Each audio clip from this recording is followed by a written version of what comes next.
Naomi Prinz, author of Collusion, How Central Bankers Rigged the World, Maddie Doppler, Independent Women's Forum, and also a visiting fellow there. And Liz Peek is with us, FoxNews.com columnist. Naomi, let me start with you because you've been extraordinarily critical of the Federal Reserve and all central banks. And I think it's your premise that at some point they're going to collapse our economy. Was today the first step toward that?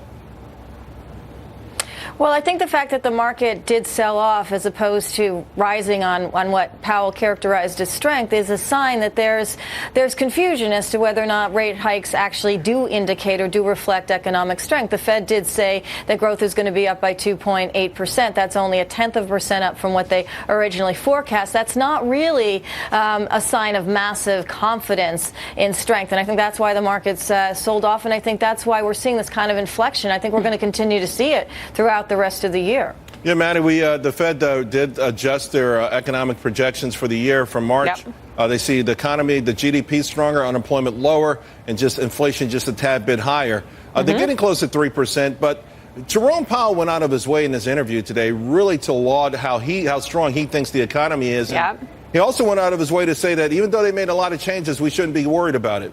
Right. Yeah, and he said exactly what I've been saying on this program for the last several weeks and last several months even, which is that the fundamentals in this economy have evolved to a point where we really feel strength. And I think what the Fed expressed today is basically that they stand with where the American people feel right now, which is they feel their economy improving. Now, looking at what we heard today about the fact that there is an interest rate hike, but that there will be 2 instead of 1 in the coming year, I think that what we need to really do is take a step back and try to release ourselves from what has been the last 10 years of this constant Fed watching and all the pearl clutching and hand wringing that goes with it. I think right now a lot of prognosticators are looking at this and thinking, okay, if we're going to actually get clarity from the Fed for the next 6 months as to what we're going to see, what does that look like in terms of market reactions? I think expectations need to start to be realigned with our policy. Now, Chairman Powell went out of his way to say the economy's done extraordinarily well, particularly since he came in 2012, but in the last couple of years. And he's saying from where we are now, there will be more jobs out there.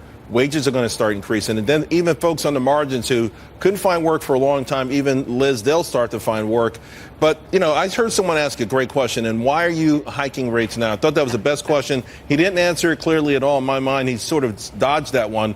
And that is the question. Why does the Fed get involved?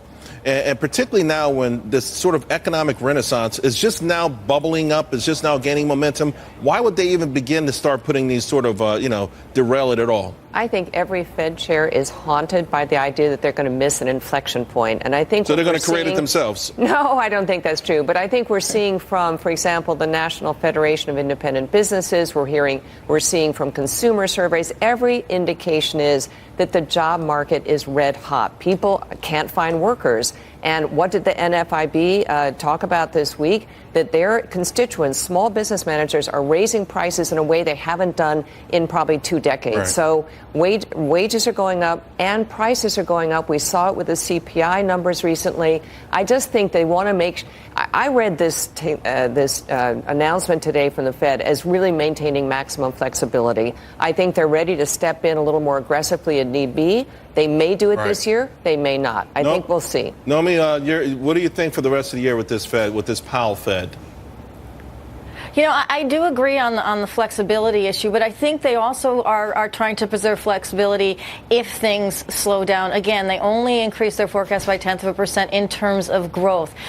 The GDP only grew 2.2% last year. So you saw that as a red flag. I think there's one thing on wages, one thing on growth. So I think they give themselves room either way. I think that's one of the reasons that the yield curve has been flattening. It's kind of showing that we might grow, but we also might have to recognize what's going on in the world, the uncertainties and so forth. And so there is some firepower left in case the Fed needs to stop raising rates and to kind of keep it in check towards the end of the year. Well, I've always said it's the next day where I assess the market and the Fed, because the 2 hours after the FOMC, it just gets crazy bonkers. So we'll see what happens tomorrow once we've all slept on this. Thank you, ladies, very much. Appreciate it.